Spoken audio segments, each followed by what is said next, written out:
بسم اللہ الرحمن الرحیم۔ السلام علیکم۔ قتل حسین اصل میں مرگ یزید ہے، اسلام زندہ ہوتا ہے ہر کربلا کے بعد۔ مولانا محمد علی جوہر کا یہ شعر زبردست خاص و عام ہے، لیکن اس شعر میں چھپی ہوئی حقیقتیں اس کو جتنا سوچا جائے گا اتنی یہ واضح ہوتی چلی جائے گی۔ ہمارا سلسلہ گفتگو کربلا منزل و منزل، اور آج ہم داخل ہو چکے ہیں 7ویں منزل یعنی 7 محرم الحرام میں۔ کل ہم نے گفتگو کی تھی کہ کربلا کی تاریخی اہمیت کیا ہے، امام حسین علیہ السلام کا کیا کارنامہ ہے۔ تاریخیں شخصیتوں کو زندہ رکھتی ہیں، لیکن امام حسین علیہ السلام وہ ہیں جنہوں نے تاریخ کو زندہ رکھا ہوا ہے۔ آج ہمارا ایک اور اہم موضوع، اور وہ ہے ذکر حسین کی اہمیت۔ کربلا کا ذکر، کربلا کا تذکرہ اور امام حسین علیہ السلام کا ذکر، اس کی اہمیت کیا ہے، اور 1400 سال گزر جانے کے بعد اس کے اثرات کیا ہیں۔ ان تمام باتوں کا احاطہ کریں گے ذکر کربلا کے حوالے سے، اور ہمارے ساتھ شریک گفتگو ہیں قبلہ منتظر عباس نقوی صاحب۔ جی منتظر صاحب، ذکر حسین جب ہم کہتے ہیں تو اس سے کیا مراد ہے؟ ابھی آپ نے شعر پڑھا کہ اسلام زندہ ہوتا ہے ہر کربلا کے بعد۔ شاعر کی شخصیت اتنی بلند پایا ہے کہ اس شعر یا اس کے کسی جز پر کسی نوعیت کا مختلف نقطہ نظر پیش کرنا جسارت کے زمرے میں شامل ہوگا، لیکن بہت ہی مؤدبانہ میں یہ کہوں گا کہ اس شعر میں ایک منطقی پہلو ہے جس کی طرف توجہ دینے کی ضرورت ہے۔ اسلام زندہ ہوتا ہے ہر کربلا کے بعد، یہ زندہ ہونے کے بعد پھر ہر کا کیا مطلب ہے؟ یعنی جب ایک دفعہ زندہ ہو گیا تو پھر یا تو زندہ رہے گا، اور ورنہ یہ کہ پھر یہ بھی بتانا پڑے گا کہ مرتا کیسے اور پھر دوبارہ کیسے۔ کربلا کی ضرورت ہے۔ شاید شاعر کا مفہوم تاریخ کی اس کی تائید کرے گا کہ اسلام زندہ ہو گیا بس کربلا کے بعد، اور جب اسلام زندہ ہو گیا بس کربلا کے بعد، تو اب کربلا دنیا میں اس کی ضرورت نہیں ہے۔ اب کربلا کے بجائے کربلا کے ذکر کی ضرورت ہے، کیونکہ قوموں میں وہ تمام نتائج جو کربلا نے فراہم کیے ہیں اسلام کو زندہ رکھنے کے لیے، ان نتائج کو زندہ رکھنے کا ذریعہ یہی ہے کہ ذکر کربلا کیا جائے۔ دیکھیے، میں نے عرض کیا تھا کہ یہ تمدن اسلامی کا احیاء کا، انقلاب اسلامی کے احیاء کا اقدام ہے جس کو ہم کربلا کہتے ہیں۔ یہ انقلاب اسلامی اسی صورت میں قائم و دائم رہ سکتا ہے کہ وہ تمام جذبے جو کربلا کے معرکے کو سر کرنے کا سبب بنے ہیں وہ زندہ رہیں، یعنی باطل سے ٹکرانے، اس کو چیلنج کرنے، اس کے مقابل سفارہ ہونے کا جذبہ، یہ کربلا کا ایک سبق ہے۔ یہ سبق کیسے قائم رہے گا؟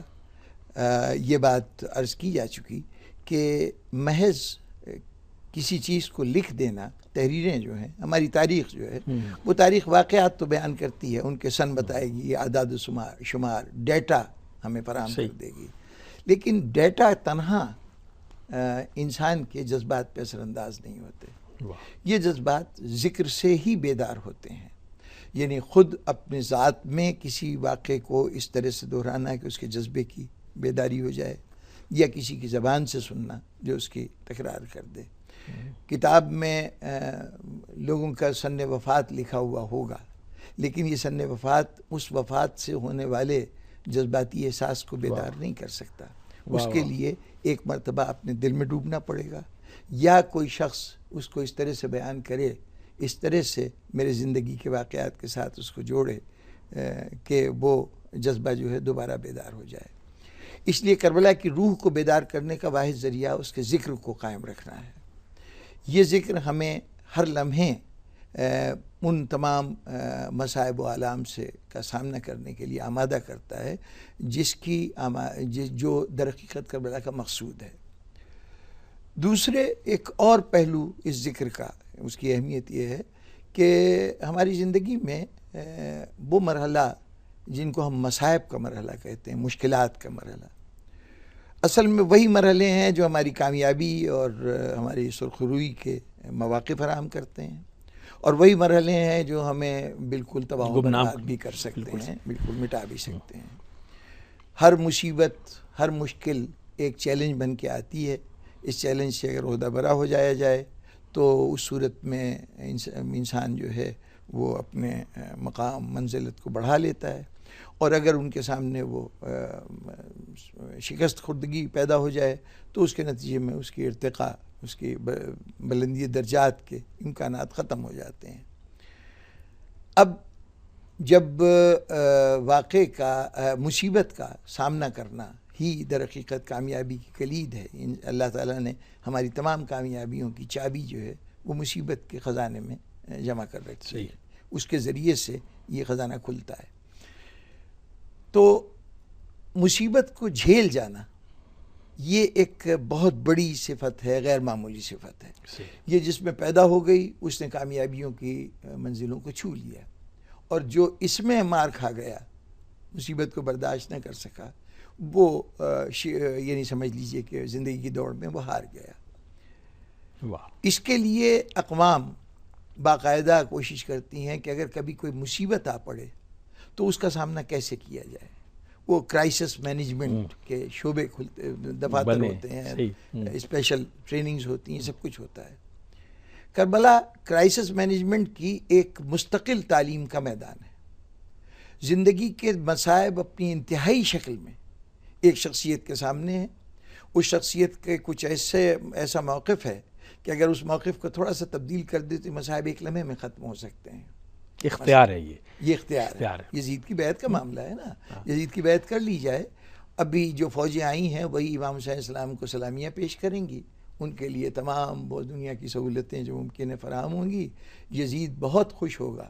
اس کی تو زندگی کی سب سے بڑی مراد، یوں سمجھیے کہ وہ جس ادارے کا ترجمان ہے، اس ادارے کی سب سے بڑی کامیابی یہ ہے کہ امام حسین علیہ السلام اس کی بیعت کر لیں، کیونکہ وہ امام حسین کی بیعت نہیں ہوگی، وہ بدر، احد، خندق کے سارے مرحلے جو ہیں وہ بالکل پلٹ جائیں گے، اور اس کے فاتح جو ہے وہ مفتوح بن جائے گا اور مفتوح فاتح بن جائے گا۔ امام حسین کی بیعت کی یہ اہمیت ہے۔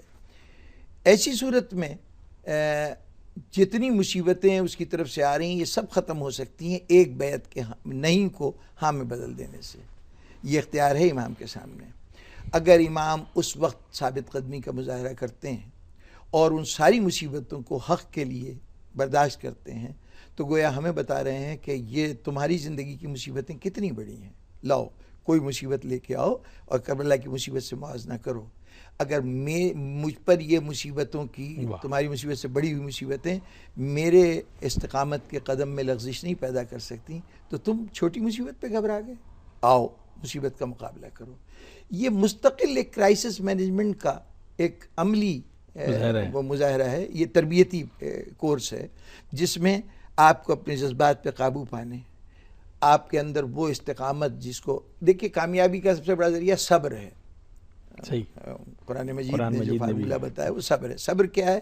کہ حق کے راستے پہ چلتے ہوئے مصائب کو برداشت کرنا۔ یہ کون برداشت کرے گا؟ وہ جو ذرا سی مصیبت میں گھبرا جاتا ہے، پریشان ہو جاتا ہے۔ اس کے لیے امام حسین علیہ السلام پوری طرح سے چاہتے ہیں کہ ان کا ذکر سنتے رہو اور اپنے آپ کو اس مقام پہ لے آؤ کہ مصیبتیں تمہارا کچھ نہ بگاڑ سکیں۔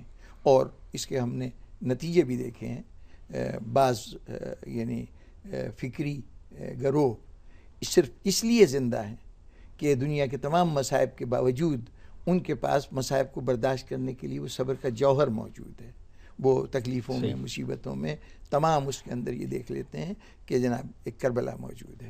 وہ ذاتی قسم کا صدمہ ہو، اپنے کسی عزیز کی جدائی کا مرحلہ ہو، یا وہ قومی سطح کا سانحہ ہو، ظلم و ستم کا نشانہ بننا ہو، تباہی و بربادی کے تمام آلات سامان جمع ہوں، اس میں سے بات قدم اگر دیتا ہے تو ذکر کربلا دیتا ہے۔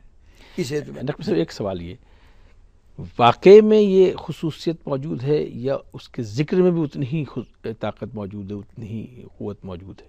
واقعہ اپنی جگہ، کربلا کا واقعہ اپنی جگہ ایک استقامت کی نمائندگی ہے۔ کوئی کمزور آدمی اس کے ذکر میں اتنی طاقت ہوگی کہ وہ اپنے آپ کو محفوظ سمجھے یا اس مقام پر سمجھے؟ جو میں صرف یہ پوچھنا چاہتا ہوں، قوت ہے وہ تو ظاہر ہے کہ اس کے بیان میں کبھی بھی نہیں پیدا ہو سکتی. ٹھیک. لیکن بیان کیا کرتا ہے؟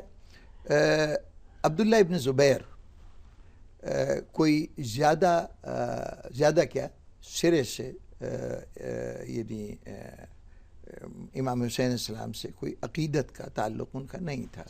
ہرچند کہ وہ انہوں نے جو اقتدار قائم کیا تھا وہ امام کے شہادت کے بعد ہی ان کو موقع ملا. اس اعتبار سے وہ شہادت ان کے لیے سیاسی طور پر فائدے کا باعث بن گئی، اقتدار پہ قبضہ کر سکیں. لیکن ان کا رویہ کوئی اتنا دوستانہ ہم نہیں کہہ سکتے، چونکہ وہ ماضی تھا، ایک پس منظر تھا دونوں شخصیتوں کا. اس کے باوجود جب عبداللہ ابن زبیر جب حجاج ابن یوسف ثقفی کی فوجوں نے پہلے ایک مرتبہ یزید کے زمانے میں خانہ کعبہ کا محاصرہ ہوا تھا، وہ حسین ابن نمیر کی نگرانی میں فوج آئی تھی، حملہ کیا گیا تھا. اور اس کے بعد دوسری مرتبہ عبد الملک ابن مروان کے زمانے میں حجاج ابن یوسف ثقفی کی فوجوں نے خانہ کعبہ کا محاصرہ کیا اور وہ منجنیقوں سے گولے برسائے گئے، خانہ کعبہ کو نقصان پہنچا. اس مرحلے پر عبداللہ ابن زبیر وہ وقت آ گیا کہ اب تقریباً مکہ فتح ہونے والا ہے اور یزید کی فوجیں شہر میں داخل ہونے والی ہیں. اس موقع پر عبداللہ ابن زبیر نے چاہا کہ وہ میدان میں جائیں اور جا کے اپنی جان قربان کر دیں. اس مرحلے پر عبداللہ ابن زبیر نے خواہش ظاہر کی کہ میرے سامنے بتاؤ کہ امام حسین علیہ السلام جب رخصت ہوئے تھے تو اس وقت کیا کیفیات تھیں، وہ واقعہ بیان کرو. اب وہ جانتا ہے کہ کیا ہوا تھا، کس طرح امام گئے تھے، لیکن جب کوئی بیان کرے گا اس سے جو تحریک پیدا ہوگی وہ تحریک ظاہر ہے کہ وہ صرف یاد کر لینے سے نہیں پوری ہوگی. تو یہ گویا کہ ذکر کربلا کی جیسی نہ صحیح، اس سطح کی نہ صحیح، اس رستے پر چلنے کی قوت عطا کرتا ہے، طاقت، کہ اب تم جان کی قربانی دینے جا رہے ہو تو پھر اس کی باتیں بتاؤ کہ جو جان کی قربانی دینے گیا تھا اتنے صدموں کے بعد، پورا گھر اجڑ چکا ہے، سارے عزیز مارے گئے ہیں، سارے دوست مر گئے ہیں، اس وقت اس نے کس استقامت کا مظاہرہ کیا تھا وہ بیان کرو تاکہ میرے دل کے اندر بھی اتر اس ذکر سے کشیدگی ہوتا ہے. ڈاکٹر صاحب ایک آخری سوال ہے، وقت بڑا محدود ہے.